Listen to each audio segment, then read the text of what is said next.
Good morning, class. This week we're going to cover two chapters, chapter 7, chapter 8. I have two separate PowerPoints, so I'm going to switch over mid-recording here. This one is on differences between different populations when it comes to resistance training. I'm going to go through this one fast because there's not a ton of differences. I'm just going to highlight the ones that are the most important. And then the second chapter, chapter 8, is going to be about the psychology of sort of training. Now, I teach an entire class on this topic at the University of Louisville. So it's potentially a big topic. So I'm going to spend more time on that chapter. And I find that chapter a little bit more enjoyable as well. And I think you will too, probably, because you can apply this psychology really in all parts of your life, not just when it comes to exercise. So let's dive into this chapter first. We're going to start with children. As you probably are aware, specialized training of children has really gained popularity in the last couple decades. Now, honestly, you may not be aware because probably from the time that you were children, it was already established. Now, when I was a kid, which is, I'm 45 right now, kids did not participate in resistance training. Kids did not participate in sports-specific training. We just played games, okay? But over time, it's been determined that children can benefit from some of this more specialized training, and an industry has grown up around that, okay? So while children will often adapt in much the same way as adults, there are some key differences that I want to point out over the next few slides here, okay? This first thing I think is very important, not just for children, but really not anyone, but older adults and children. And that is being able to distinguish between the chronological age versus the biological age, okay? Because they don't always match up. Sometimes they do, sometimes they don't. Chronological age will refer to the number of years that you are, right? Where your biological age is more related to your maturity level when you're a child, but then your lifestyle when you're an adult, okay? Because people mature at different rates. You could have two 14-year-olds and one of them can be much more mature than the other, okay? That largely would be based on if they've gone through puberty or not, right? You have early bloomers and late bloomers. A late bloomer is going to go through puberty, at a later age, so they would be less mature than somebody at the same age who's already gone through puberty. So that's a consideration when you are working with a child, is learning if they've gone through puberty or not, okay? Because if they have not, their ability to put on muscle mass is going to be limited, okay? Once they've gone through puberty and they have these hormones circulating through their body, they're going to be able to put on muscle mass. Now, on the other end of the lifespan, for older adults, you want to consider their lifestyle, right? And I could even use my age right now. I know that you don't really see me in person, right? But I look pretty young for my age. You probably wouldn't guess I'm 45. On the other hand, there are many people that are 45 that look like they're 65, okay? And that's going to largely be based upon the lifestyle that person has led. Not to toot my own horn here, but I exercise, I eat right, I get good sleep, I don't have a lot of stress. So my lifestyle is good. So my body is less aged than people who are 45, who maybe they're smokers or they eat fast food all the time, they don't exercise, etc. So when you're working with older adults, and by older adults I'm talking like 65, 70 and up, don't just look at the number, but consider their lifestyle, right? Somebody could be 70 and be in great health, or they could be 70 and be in horrible health. You need to look at their lifestyle, okay? So that's something to consider. And I asked you a question about how to distinguish between these two. Chronological age is the number of years. Biological age is related to maturity and or lifestyle. Now, when children are growing, they're going to naturally gain bone mass, muscle mass, etc. But when they are still growing, one danger potentially with strength training is that their growth plates on their bones are not hardened, okay, or they're not, in other words, ossified, which means hard bone has been developed. They have these plates called the epiphyseal. Sorry, let me restart that. The epiphyseal plates, which are soft, and that's where the growth is going to occur. So on our next slide here, we will see what that looks like. So these kind of show you, as a fetus, the entire bone is soft, right? But as a child grows into, like, I don't know, 8 to 10 years old, and even early teens, the shaft of the bone is hardened, but the plates are still soft, and any growth is going to occur from this area. And then once they transition to adulthood, the plate hardens, and then the bone is not going to lengthen any further, okay? So the care needs to be taken by a strength and conditioning coach, that you want to avoid injury to these areas, because these areas are more prone to injury from impact, right? And also from heavy loading. So typically the rule is for children who have not reached maturity yet, you use lighter loads because you want to avoid damaging these growth plates, okay? That's one of the major rules with regards to strength training with children. Once they reach maturity, the bones have hardened to a larger extent, and they can typically handle loads similar to what an adult would be able to handle, okay? Here we see sort of an interesting fact about how muscle mass and strength develops for boys after peak height is reached, which would indicate the growth plates have closed. They usually reach their peak strength about 1.2 years after that, and they reach their peak weight 0.8 years after that, okay? In girls, what does it say here? The relationship is not as clear, but it does occur, of course, after the growth plates have closed, okay? And then on average, usually peak strength is attained by age 20 in untrained women and between 20 and 30 in untrained men. Okay, so that's an interesting fact, and honestly, I did not know that prior to reading this chapter, so that's not to say that you should not train after that, because you can, of course, increase your strength. And again, your lifestyle is going to help determine how that stuff goes. The older you get, the more important your lifestyle really becomes in terms of how it relates to fitness and health, etc. So resistance training, I sort of touched on the major rule already. Excuse me while I just itch my eye real quick.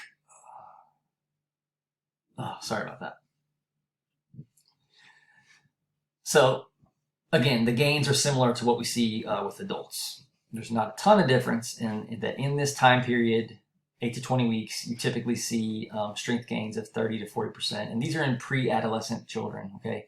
Most of that is going to be due to the neurological adaptation that occurs, not to gains in muscle mass, but to that neuromuscular adaptation that we talked about last week. That can make you stronger. That is typically how strength gains are produced in pre-adolescent children. Now, after adolescence or after maturity, after puberty, they will get stronger due to neuromuscular and increases in muscle mass.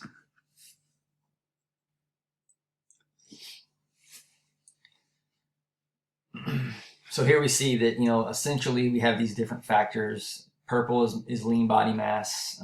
Blue is the fiber type differences, which is going to be genetically based. The red is going to indicate sort of that neural identification that we talked about a second ago. And then the greenish yellow is going to be hormones. So notice during pre-adolescence, most of your performance is going to be based upon your neurological adaptations. Very little is produced by endocrine.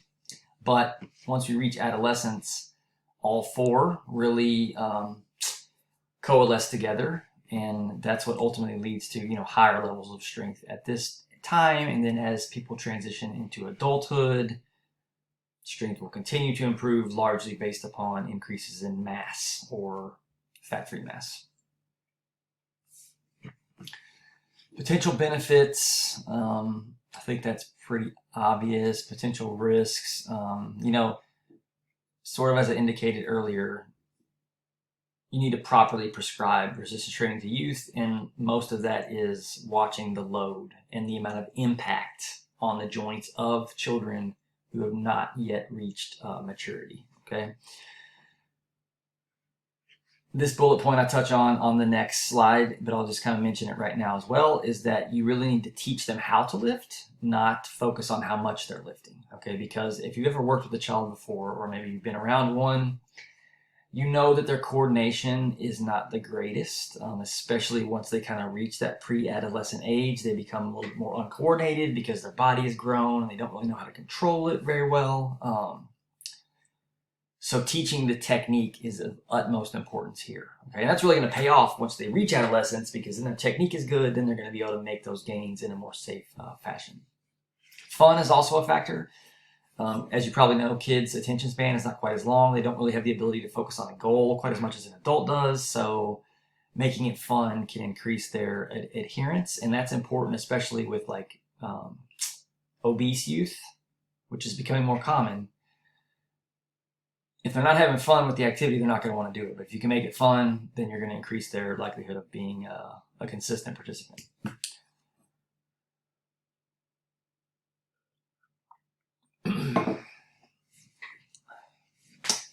Let's just take a moment yourself to read those. Those are pretty self-evident. Overuse injuries, we want to make sure that we prevent those. So proper nutrition is important for that. Making sure they're getting enough carbohydrate and protein in.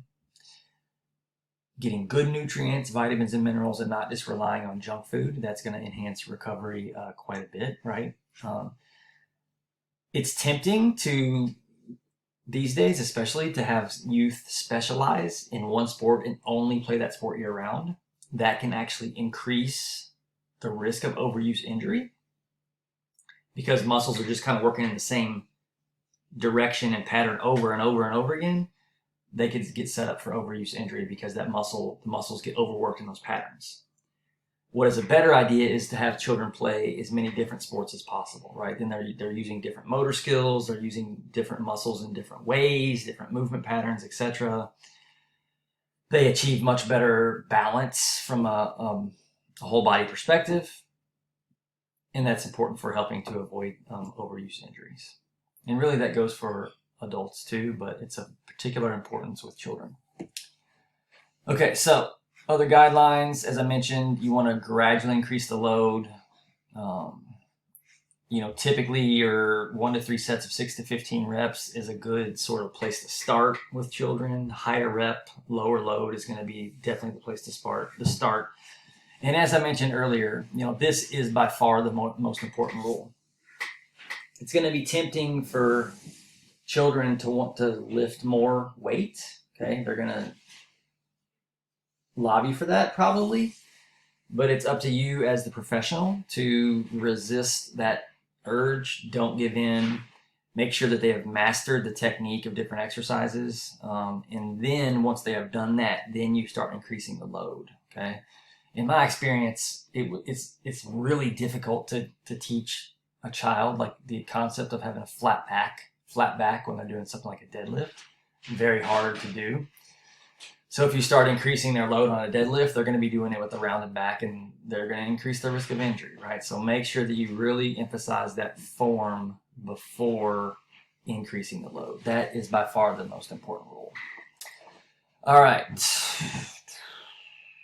Spotting is obviously always important, but more important with children because they're more likely to do something unexpected than adults. So you want to make sure that you're in a position to prevent them from getting hurt should they do something like that. Okay, so now we're going to look at male versus female. Are there differences with gender? There are some, but to be honest with you, it's not as big of a deal as it's made out to be. Okay, there are some kind of basic facts that kind of guide the differences. Okay, and when I say there are facts, I'm looking at on average across the population. Okay, if you took any two individuals, a male and a female, the female may be much stronger than the male. She She might be larger than the male. She might have larger muscles. But on average, across the whole population, men are stronger. Men have larger muscle mass. Men have larger bone mass. Okay, men typically have larger bodies than females on average. Now, again, if you took any two given individuals, that might not be the case. Nonetheless, when we're making generalizations in a field such as strength and conditioning, we do have to look at the population as a whole. Okay, but you, as the coach down the road, you need to look at the individual as well. Don't just say it works with this group, so we're just going to do this. Consider what the group benefits from, but look at the needs of the individual as well. That kind of goes back to the whole biological versus chronological age thing that we started this lecture with. Okay, so these bullet points here, they sort of state some specifics regarding to what I just mentioned. Okay, women tend to be lighter in total body weight than men. Adult women tend to have more body fat and less muscle mass and bone than adult males. What does that have to do with? That largely has to do with childbearing. So it's advantageous when a woman is pregnant and then giving birth to have more energy stored in her body. Fat is a huge storehouse for energy. So there's a biological advantage to a female having more stored fat on her body, because that's going to ensure there's enough energy to help the fetus grow into a baby and be born. That will also help with breastfeeding as well. Breastfeeding uses up a ton of energy in the woman. So again, having more energy available through more body fat is a biological advantage. Okay. The bone structure is often different between males and females, especially in the pelvic region, for exactly that same reason, because the female pelvis is engineered to be able to have a baby pass through it. The male pelvis is not. So typically males will have more narrow hips for that reason. Now, again, I'll say if you grabbed any two people out of the population, that might not be the case, but on average, that would hold true. Okay. So because men typically have more muscle, less body fat, they are going to typically have a greater level of absolute strength. However, relative strength is the same. And what that means is, per pound of muscle mass, women are just as strong as men. Muscle is muscle. It doesn't matter if you're a male or a female. So if you had a male and a female and they both had the exact same amount of muscle mass on their body, their strength would be almost identical, right? On average, though, the male is going to have more muscle mass. That is the only thing that accounts for the difference in strength. Muscle is the same in males as it is in females. There's no difference there.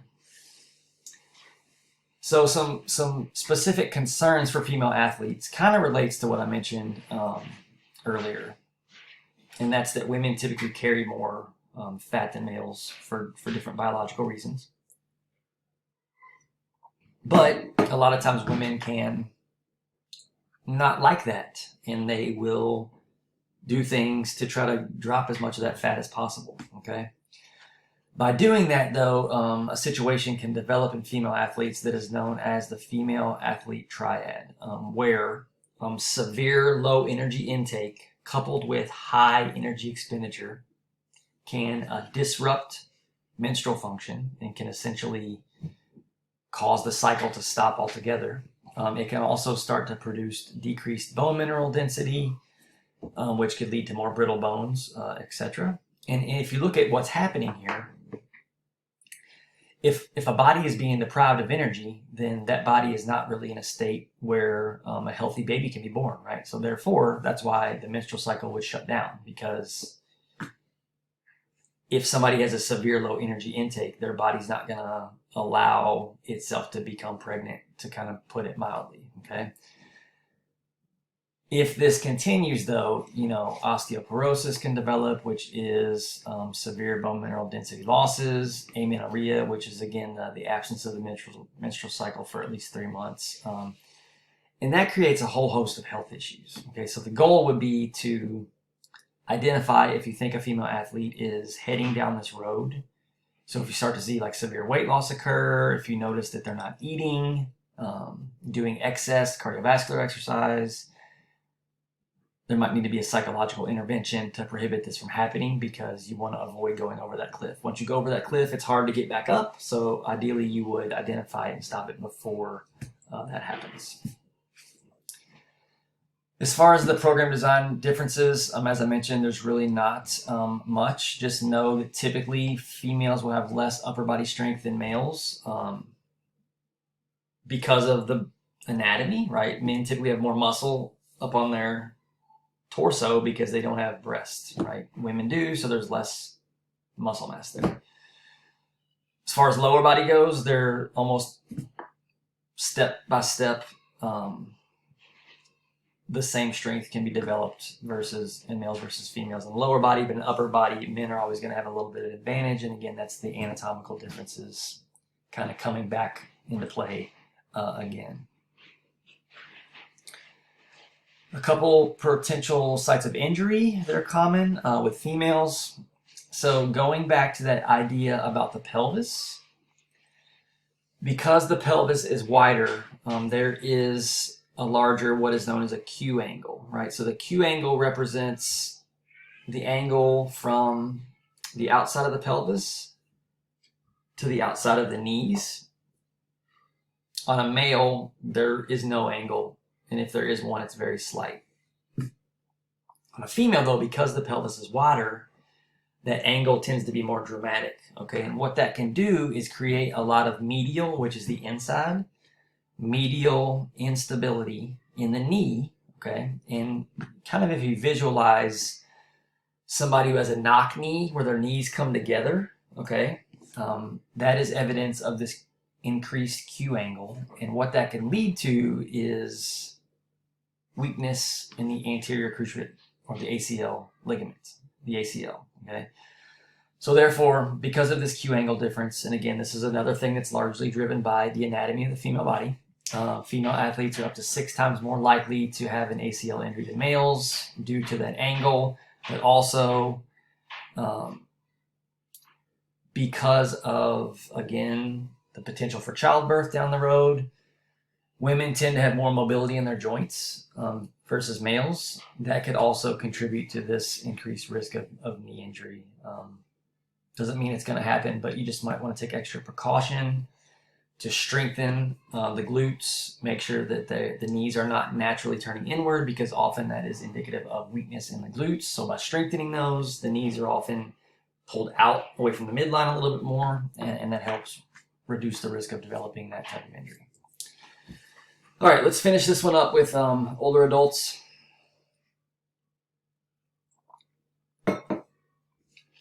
So after the age of 30, there is this age-related decline in muscle mass. Now the question I always ask is that because people are less active after 30, or is there a natural reduction? It's kind of both, okay? But if you stay active, especially if you continue lifting weights beyond the age of 30, you're going to retain a lot more muscle mass than somebody who is sedentary, okay? With people who are sedentary, they're going to have significant loss of bone and muscle with age, and that's going to increase the risk of having an injury from any type of fall, okay? So the goal with an older adult is to keep them active, keep them doing some resistance training to help preserve muscle mass, preserve bone mineral density. That's going to decrease the risk of a major injury if they should have a fall, okay? So that's important for sure to consider, okay? Here are some terms just to be aware of. Osteopenia is reduction in bone mineral density that is not clinically significant. Osteoporosis is a clinically significant reduction in bone mineral density greater than 2.5 standard deviations of the young adult mean, okay? If people are sedentary, as they get older, they're likely to develop one of these two things. This one being the more severe, okay? So that's, again, the importance of continuing to load the bones through physical activity, particularly resistance training, that can help maintain and preserve bone mass to prohibit the development of these conditions here. Age-related decline in neuromuscular function. This is related to being sedentary again, right? That whole use it or lose it, that's a real thing. So if you're not challenging the body to do things as you get older, you're going to lose the ability to do them, okay? And that's going to decrease strength, power. It's going to increase fear of falling, which can often lead to falling, ironically. So physical activity is of utmost importance as people age. As far as the responsiveness goes, that can reduce. We saw actually in an earlier slide, strength in women tends to peak at age 20, strength in males tends to peak at age 30. Now that doesn't always go that way, but that just kind of indicates that we do peak at an earlier age, and then strength levels tend to decline as we get older. So they're still going to be able to improve, but their rate of improvement and their overall level of improvement is going to be lower versus a younger adult population for sure. Program design considerations. As I've mentioned, resistance training is of utmost importance. Maybe it's equally important as aerobic. I'm not going to say it's more important. They're both important, right? This keeps the heart efficient, which is good as you get older. This keeps the body functional. So they're both very important. As people get older, they're more likely to have any pre-existing medical conditions. You want to always make sure that you're aware of that type of thing with an older adult population. You want to know what kind of medications they're on. You want to make sure that they're getting good nutritional intake, which is probably not going to be the case for older people. I train a 95-year-old person right now, and her diet is awful, but at least she's exercising twice a week. Volume and intensity, these are both going to probably have to be reduced compared to a normal healthy adult. Because they're older, their endocrine system is less responsive. Their ability to recover from exercise is going to be lessened. So volume of exercise needs to be dropped down. So don't do as much of it. And then the intensity often needs to be reduced as well to account for that age-related decline in muscle mass. As far as safe recommendations go, recovery is slower. So it's recommended to have maybe up to 2 to 3 days between sessions. Always work through a full range of motion. Old people, because they tend to sit a lot, they have a lot of mobility issues. So working through a full range of motion can help to maintain mobility and also restore mobility in some cases as well. Supervision is important just because they're more likely to have an accident versus a younger adult. So make sure that you're keeping a close eye on them.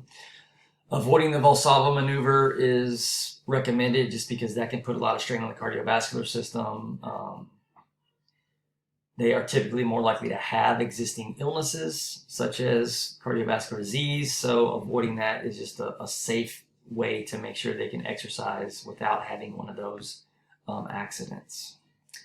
All right, so that is the end of this slideshow. I think what I'm going to do is stop this and then do a second recording for the other PowerPoint. So I'll come back with chapter 8 in a moment.